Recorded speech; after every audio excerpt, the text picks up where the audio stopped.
নমস্কার বন্ধুরা, লাইফস্টাইলের পক্ষ থেকে সবাইকে স্বাগত। এই যে আজকে ফুলকপি নিয়ে চলে এসেছি। হ্যাঁ, ফুলকপি তো এখন শেষের অবস্থা, তো ভাবলাম যে আপনাদের সামনে এই রেসিপিটি করে দেখাই। হ্যাঁ, তো গোবিন্দভোগ চাল দিয়ে ফুলকপির পকোড়া করব। চলুন দেখতে থাকুন।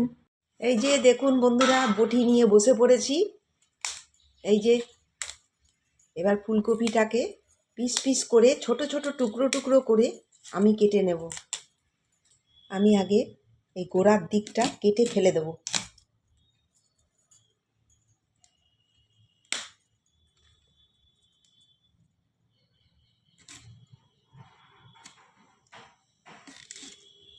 এই যে দেখেছেন তো, এই যে বেশি বড় করা চলবে না, তাহলে সেদ্ধটা ভালো হবে না, একটু ভাপিয়ে নিতে হবে।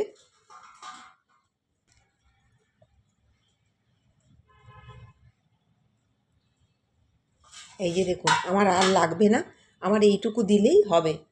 এই যে দেখুন হয়ে গেল। বন্ধুরা চলুন, আমার এই ফুলকপি কাটা হয়ে গেছে, এবার ভাপিয়ে নেব।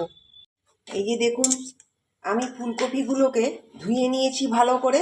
এবারে আমি একটু ভাপিয়ে নেব।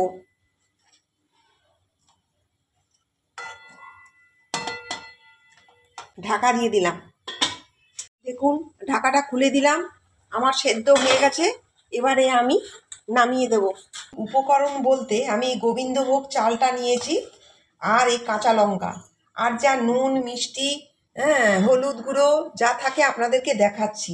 এই যে আমি 4টে কাঁচা লঙ্কা মিক্সিতে দিয়ে দিলাম। এই গোবিন্দভোগ চালটা দেখতে পাচ্ছেন তো, এই যে গোবিন্দভোগ চালটা আমি মিক্সিতে পেস্ট করে নেব। আমি এবারে পেস্টটা করে নিচ্ছি। এই যে দেখুন বন্ধুরা, আমার এই যে মিক্সিতে আমি পেস্ট করে নিয়েছি।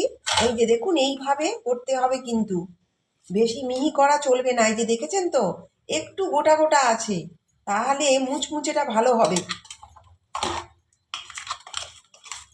এই দেখুন, এইভাবে করে খেয়ে দেখবেন বন্ধুরা, খুব ভালো লাগবে। হ্যাঁ, গরম ভাতে তো খুব সুন্দর, একটু ডাল করে নেবেন, মুসুর ডাল, দারুণ লাগবে। করে খেয়ে দেখবেন।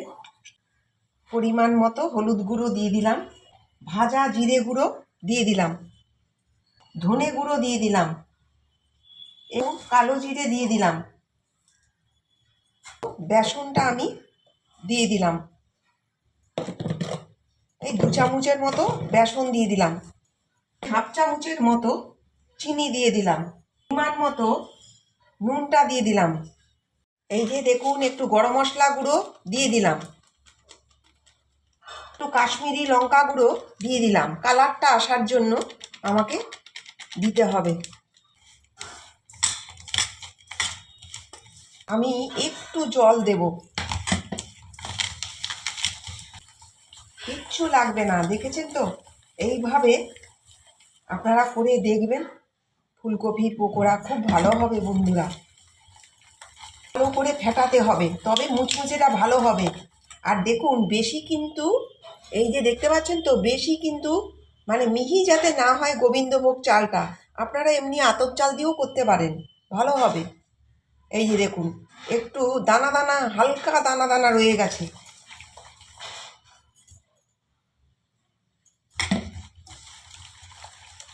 এই যে দেখুন, এবারে আমি পকোড়াগুলো তৈরি করব।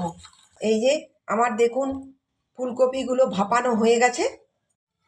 এই যে আমি একটা একটা করে দেখুন ফুলকপিগুলো, এই যে দেখেছেন তো, এই যে এইভাবে আমি ছেড়ে দেব।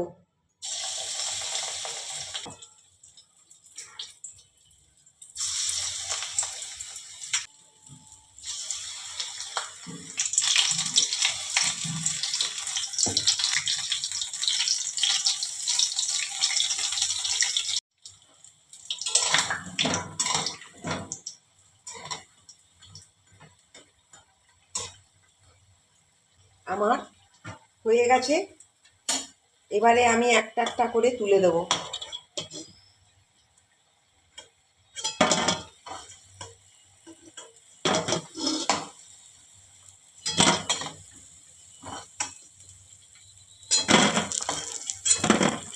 এই দেখুন।